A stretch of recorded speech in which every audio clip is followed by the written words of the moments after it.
Mesdames, Messieurs, bonjour et bienvenue à vous à ce flash d'information.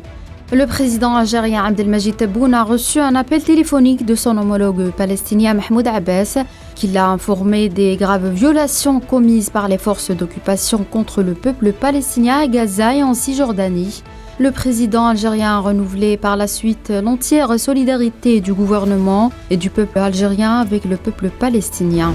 Un nombre encore indéterminé de Palestiniens sont tombés en martyrs dans la bande de Gaza après de violents bombardements et des raids aériens de l'armée de l'occupation sioniste contre des habitations et des édifices publics. Le bilan de l'agression sioniste contre la population s'est aggravé dans la soirée du dimanche pour atteindre 508 martyrs, dont 91 enfants et 61 femmes et 2800 blessés selon des sources médicales citées par l'agence palestinienne Wafa.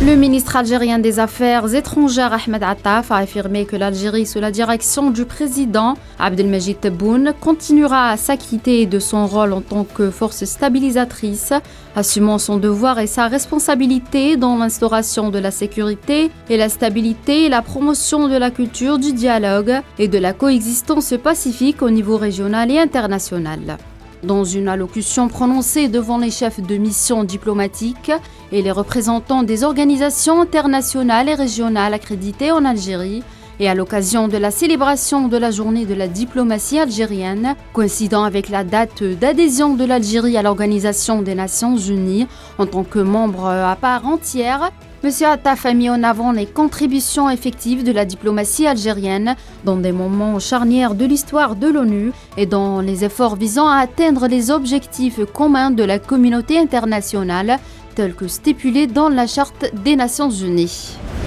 L'ambassadeur de l'État de Palestine en Algérie, M. Faiz Bouaïta, a affirmé dimanche à Alger que la résistance du peuple palestinien contre l'entité sioniste est un droit légitime jusqu'à la victoire et l'indépendance, ajoutant que la communauté internationale doit réaliser qu'il n'y aura pas de sécurité ni de stabilité dans la région qu'après la cessation des crimes de l'occupation et le recouvrement du peuple palestinien de tous ses droits, saluant le grand soutien de l'Algérie sous la direction du président Abdelmajid Tebboune à l'État de Palestine.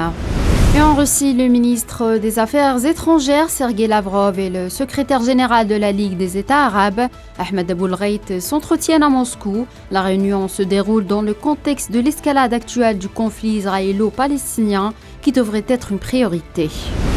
Le chef de la diplomatie chinoise Wang Yi a appelé lundi les États-Unis à gérer les différences de façon rationnelle à l'occasion d'une visite de sénateurs américains dans le cadre du réchauffement diplomatique entre les deux puissances. Je cite: « Nous espérons que cette visite aidera les États-Unis à mieux comprendre la Chine, à considérer les relations sino-américaines avec plus d'objectivité et à gérer les différences existantes de façon plus rationnelle », a déclaré Wang Yi lors d'une rencontre avec la délégation menée par le démocrate Chuck Schumer, chef de la majorité au Sénat américain.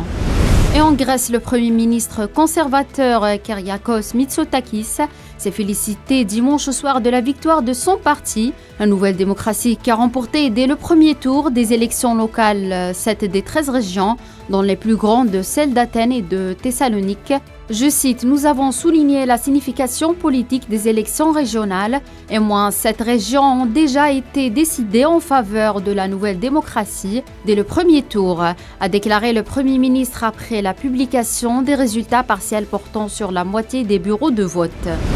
Et en Argentine, de vifs échanges ont émaillé hier le second débat entre les 5 candidats à la présidentielle argentine du 22 octobre dont l'issue reste indécise. Tour à tour, les 3 principaux candidats, l'économiste ultra-libéral Javier Milei, le ministre de l'économie et candidat du bloc gouvernemental Sergio Massa et la conservatrice Patricia Bullrich, une ancienne ministre de la Sécurité, sont accrochés, s'accusant mutuellement de mentir. Et en RD Congo, la Commission électorale nationale indépendante de la République démocratique du Congo a officiellement clôturé la période de réception des candidatures pour l'élection présidentielle prévue en décembre 2023, en conformité avec le calendrier électoral établi, en rapporté lundi des médias. Au Cameroun, au moins 23 personnes ont péri dans un éboulement provoqué par les pluies torrentielles dimanche soir à Yaoundé, annoncé lundi dans un bilan provisoire responsable des pompiers qui poursuivent les recherches. C'est la fin de ce flash d'information, merci de l'avoir suivi.